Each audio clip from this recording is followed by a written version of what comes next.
Shafi Parambil MP തലക്കിട്ട് lathi കൊണ്ട് ഒരു പോലീസുകാരൻ അടിക്കുന്ന ദൃശ്യം നമുക്ക് കാണാം. യൂട്യൂബിലും ചാനലിലൊക്കെ അത് നിറഞ്ഞു നിൽക്കുകയാണ്. പേരാമ്പ്രയിലെ അവിടുത്തെ CKG കോളേജ് യൂണിയൻ തെരഞ്ഞെടുപ്പുമായി ബന്ധപ്പെട്ട് അവിടെ നടന്ന ഒരു സംഘർഷം, അല്ലെങ്കിൽ LDF UDF അവർ പരസ്പരം ഏറ്റുമുട്ടുന്ന ഒരു സ്ഥിതിവിശേഷത്തിലേക്ക് വന്നു. രണ്ടുപേരും ആ ഇലക്ഷനോടനുബന്ധിച്ച് റാലി സംഘടിപ്പിച്ചു. റാലികൾ രണ്ട് ഭാഗത്തു നിന്ന് പരസ്പരം ഏറ്റുമുട്ടുന്ന സ്വഭാവത്തിലെത്തി. ആ സന്ദർഭത്തിലാണ് പോലീസ് അവിടെ ലാത്തിച്ചാർജ് ചെയ്തു. അതിനുശേഷം പോലീസ് അവിടെ കണ്ണീർ വാതകം പ്രയോഗിച്ചു എന്ന് പറയുന്നു. തുടർന്ന് ലാത്തിച്ചാർജ് ചെയ്തു. പലർക്കും പറ്റി 692 കോൺഗ്രസ്സുകാർക്കെതിരായിട്ട് കേസെടുത്തു.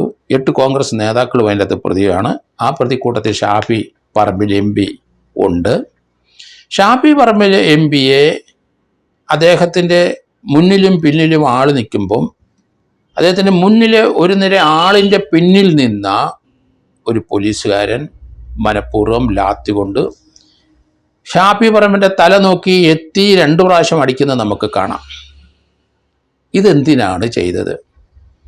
ഷാഫി പറമ്പിനോട് എന്താണ് ആ പോലീസുകാരന് വ്യക്തിവൈരാഗ്യമുണ്ടോ? യൂണിഫോം ഇട്ട ആളെ അടിക്കുന്നത് നമുക്ക് കാണാം. കണ്ണീർ വാതകം പ്രയോഗിച്ച സമയത്ത് ഷാഫി പറമ്പലിനെ തലയ്ക്ക് പരിക്കേറ്റു എന്നൊരു പോലീസ് വാദം, അത് തെറ്റാണെന്ന് ഇതോടെ തെളിഞ്ഞു. ഷാഫി പറമ്പിൽ അവിടെ നിന്ന് തൻ്റെ അണികളെ പിന്തിരിപ്പിക്കാനൊക്കെ ശ്രമിക്കുന്നു. പോലീസ് വന്ന് സഹായിക്കുന്നു. ഈ സന്ദർഭത്തിൽ അദ്ദേഹത്തിൻ്റെ മുന്നിൽ 1-2 നേരെ ആൾക്കാരുടെ പിന്നിൽ നിന്ന പോലീസുകാരൻ എത്തി ലാത്തി കൊണ്ട് 2 പ്രാവശ്യം തലക്കിട്ടടിക്കുന്നു. തല പൊട്ടി 2 സ്ഥലത്ത് ഫ്രാക്ചറുണ്ട്. ഗുരുതരമായ പരിക്ക് തന്നെയാണ്. കൊല്ലപ്പെടാനുള്ള സാധ്യതയുണ്ടായിരുന്നു. ഏതായാലും കേരളത്തിലെ കോൺഗ്രസ് നേതാക്കന്മാരിൽ ഏറ്റവും അഗ്രസീവായിട്ട് സമരം നടത്തുകയും അഗ്രസീവായിട്ട് പ്രസംഗിക്കുകയും നല്ല കഴിവുള്ള ഒരു ചെറുപ്പക്കാരനാണ് ഷാഫി പറമ്പിൽ. വടകരയിൽ അദ്ദേഹത്തിൻ്റെ ആ വിജയം അത് ഇടതുപക്ഷത്തിനെ അങ്കലാപ്പിലാക്കിയിട്ടുണ്ട്. ഷാഫി പറമ്പിലിനെ അതുപോലെ കിരൺ മാങ്കൂട്ടത്തിനും എതിരായി നടക്കുന്ന പല വേലകളും നമുക്ക് മനസ്സിലാക്കാൻ സാധിക്കുന്നുണ്ട്. രാഷ്ട്രീയപരമായി അവരെ രണ്ടുപേരെ ഉന്മൂലനം ചെയ്യാനുള്ള ഒരു ശ്രമത്തിൻ്റെ ഭാഗമായിട്ടാണ് ഇപ്പോഴീ അടി എന്ന് കണക്കാക്കേണ്ടി വരും. ആരാണ് അടിച്ചത്? എന്തിനാണ് അയാൾ അടിച്ചത്? അതൊരു MP അവകാശങ്ങളെ ഹനിക്കുന്നത് തന്നെയാണ്, യാതൊരു സംശയമില്ല. MP പ്രകടനം നടത്തും, എന്തായാലും മുൻവശത്തുണ്ടാവും. അത് സമാധാനപരമായി മുന്നോട്ട് പോകും. MP യോട് സംസാരിച്ച് അത് തീർക്കാവുന്ന പ്രശ്നങ്ങളാണ്. എന്തായാലും പോലീസ് ഇപ്പോൾ അവിടുത്തെ പോലീസ്, പേരാമ്പ്ര പോലീസ് മനഃപൂർവ്വം കള്ളം പറഞ്ഞിരിക്കുന്നു. ഷാഫി കണ്ണീർ വാതക സമയത്ത് ഷെല്ലുകൊണ്ടാണ് തലയ്ക്ക് പരിക്കേറ്റതെന്ന്. പക്ഷെ അത് നിഷേധിച്ചു. ഷാഫി ഇപ്പോൾ ഹോസ്പിറ്റലിൽ ട്രീറ്റ്മെൻറ്റിലാണ്. തലയ്ക്ക് സ്കള്ളിന് ഫ്രാക്ചറുണ്ട്. ഈ രീതിയിൽ പണ്ട് നേരത്തെ രാജേഷ് ദിവാൻ ട്രിവാൻഡ്രത്ത് കമ്മീഷണറായിരിക്കുന്ന സമയത്ത് ഒരു MP അവമാനിച്ചെന്നും MP വായിൽ ലാത്തി വെച്ച് കുത്തി എന്ന് പറഞ്ഞ് അന്നത്തെ പോലീസ് ഉദ്യോഗസ്ഥന്മാരെയെല്ലാം MP തന്നെ അവഹേളിച്ചു, തന്നെ ഒരു MP അവകാശങ്ങളെ ലംഘിച്ചു എന്ന് പറഞ്ഞുകൊണ്ട് ലോക്സഭാ സ്പീക്കറിന് അന്ന് ഒരു പരാതി കൊടുത്തു. ഇവിടെയുള്ള 8-10 പോലീസ് ഉദ്യോഗസ്ഥന്മാരെ ലോക്സഭാ സ്പീക്കർ സമൻ ചെയ്തു. ലോക്സഭയിൽ വരുത്തി. MP ഉള്ള അവകാശങ്ങൾ, അദ്ദേഹത്തിൻ്റെ പ്രിവിലേജ് ഹനിച്ചു എന്ന് ഉള്ള പരാതിയിലാണ് അന്നത്തെ സിറ്റി പോലീസ് കമ്മീഷണർ രാജേഷ് ദിവാൻ ഉൾപ്പെടെയുള്ള ആൾക്കാരെ ഡൽഹിയിലെ സ്പീക്കർ ചേംബറിൽ വിളിച്ചു വരുത്തിയത്. അത് തെളിഞ്ഞിട്ടുണ്ടെങ്കിൽ സ്പീക്കർക്ക് 7 ദിവസം തടവിന് ഇവരെ വിധിക്കാം. അതിന് അപ്പീൽ പോകാൻ പാടില്ല. അത് സ്പീക്കറിൻ്റെ പ്രിവിലേജാണ്. തീഹാർ ജയിലിൽ 7 ദിവസം ഇടാം, ഇംപ്രിസ്മെൻറ്റ് നടത്താം. പക്ഷേ രാജേഷ് ദിവാൻ ഉൾപ്പെടെയുള്ള എല്ലാ ആൾക്കാരെയും അവരുടെ വാദങ്ങൾ കേട്ട് അന്നത്തെ സ്പീക്കർ കാരുണ്യപൂർവ്വം അവരെ ക്ഷമിച്ച് അവരെ മടക്കി അയച്ചു. പക്ഷേ ഇപ്പോഴത്തെ ഈ ദൃശ്യം ഒരു MP തലക്കടിച്ചിട്ടുണ്ടെങ്കിൽ MP അവകാശ ലംഘനം തന്നെയാണ്. അത് ദൃശ്യം കൃത്യമാണ്. അതുകൊണ്ട് MP തീർച്ചയായിട്ടും ലോക്സഭാ സ്പീക്കർക്ക് പരാതി കൊടുത്താൽ ആ പോലീസ് ഉദ്യോഗസ്ഥനും അവിടെ ഉണ്ടായിരുന്നത് അന്ന് സീനിയർ ഉദ്യോഗസ്ഥന്മാരും ആ എം പിയുടെ ചുറ്റുവട്ടമുള്ള പോലീസ് ഉദ്യോഗസ്ഥന്മാരെ എല്ലാം ഡൽഹിയിലേക്ക് സമൻ ചെയ്യാനുള്ള സാധ്യത വളരെ കൂടുതലാണ്.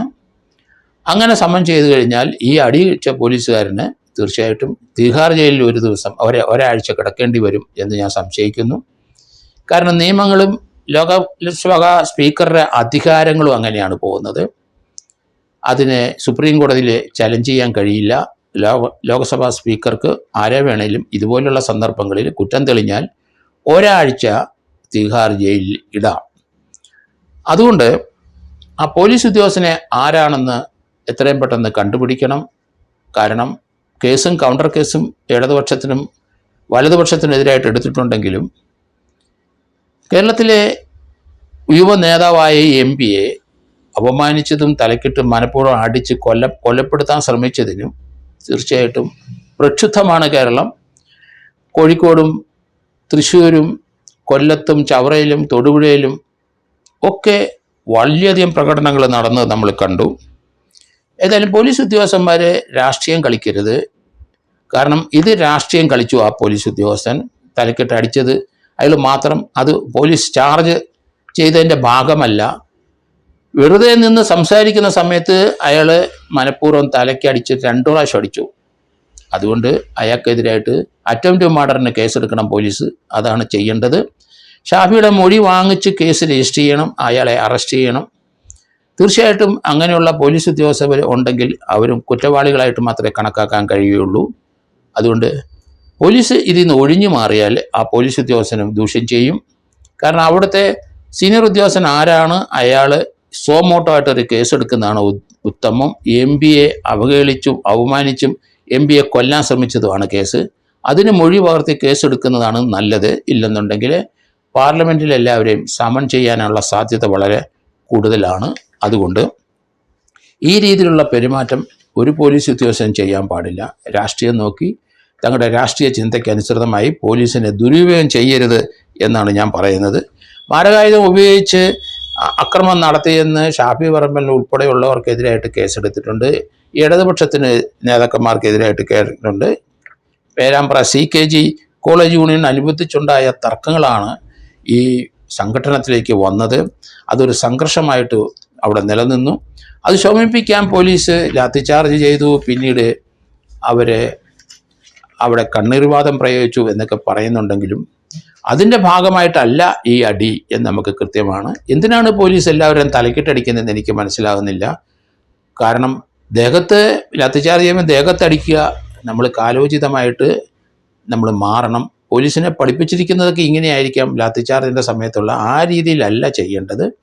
കാരണം മനുഷ്യൻ്റെ തലക്കടിച്ച് കൊലക്കേസിൻ്റെ അകത്ത് പ്രതിയാകാനോ അല്ലെങ്കിൽ അവരെ നശിപ്പിക്കാനോ അല്ലെങ്കിൽ അയാൾക്ക് നിത്യമായിട്ട് പരിക്കേറ്റ് ബെഡ് റിഡനായി കിടക്കാനോ അല്ല പോലീസിൻ്റെ പ്രവർത്തികൾ ഉദ്ദേശിക്കുന്നത്. മിനിമം ഫോഴ്സ് യൂസ് ചെയ്യുന്നത് തുടർന്നുള്ള അടിപിടി ഒഴിവാക്കാനും അല്ലെങ്കിൽ സംഘടന ഒഴിവാക്കാനും അല്ലെങ്കിൽ തീവെപ്പ് ഒഴിവാക്കാനും അല്ലെങ്കിൽ കത്തിക്കുത്ത് ഒഴിവാക്കാനൊക്കെ വേണ്ടിയിട്ടാണ് പോലീസ് മിനിമം ഫോഴ്സ് യൂസ് ചെയ്ത് എല്ലാവരെയും ഡിസ്പേഴ്സ് ചെയ്യുന്നത്. പക്ഷേ ഇവിടെ അതല്ല.